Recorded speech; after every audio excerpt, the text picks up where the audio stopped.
મહાદેવ હર. સ્વાગત છે તમારું મારી ચેનલમાં. મિત્રો, આજે આપણે બાબરા તાલુકાના વાંકિયા અને લાલકા ગામ વચ્ચે આવેલ શાંતિ આશ્રમની મુલાકાત લઈશું.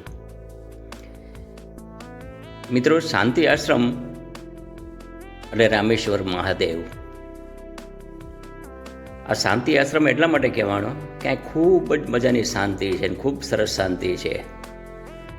તમે જ્યારે એકવાર આ જગ્યાના દર્શન કરશો એટલે તમને જે શાંતિનો અનુભવ થશે, એટલે આનું નામ શાંતિ આશ્રમ પડ્યું છે. બહુ પૌરાણિક જગ્યા છે મિત્રો. સરસ મજાનું મંદિર ઊભું કરવામાં આવ્યું છે. પહેલાં તો ખુલ્લી જગ્યા હતી. એમાં આજુબાજુનું વાતાવરણ બહુ સરસ છે. ફરતું જંગલ જેવું વાતાવરણ છે આ જગ્યામાં.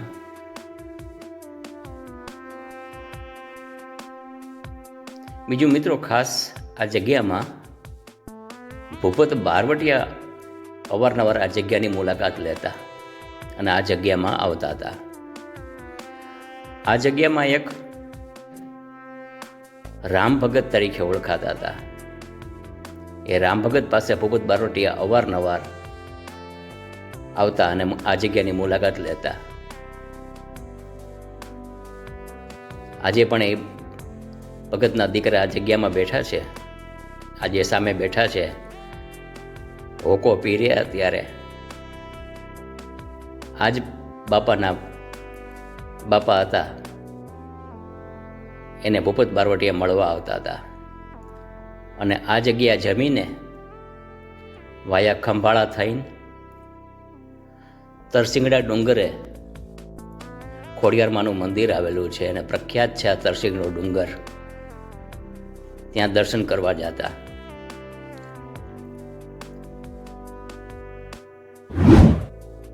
બાજુમાં ડેમ છે. ડેમની અંદર ખૂબ જ પાણી ભરેલું છે મિત્રો. ખૂબ શાંત વાતાવરણ જગ્યાનું છે આ.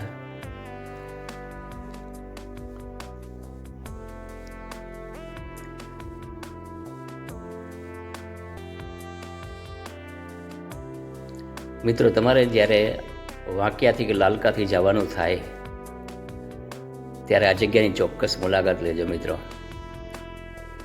તમે જો વાંકિયાથી આવો તો પૂતળા દાદાનું મંદિર આવે છે વચમાં રોડ ઉપર.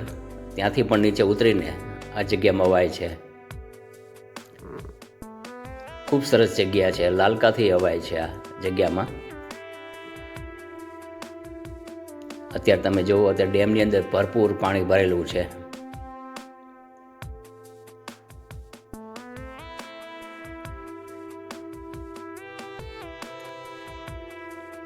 ખૂબ જ સુંદર મજાનું વાતાવરણ છે મિત્રો આ જગ્યાનું. અને એકદમ શાંતિ છે. તમને અલગ અલગ પક્ષીઓના કલરવ તમને આ જગ્યામાં સંભળાશે મિત્રો.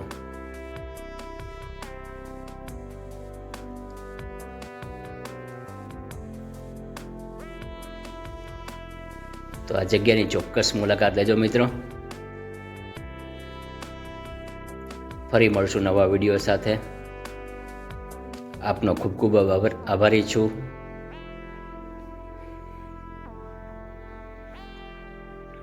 પધારજો મિત્રો. હર હર મહાદેવ.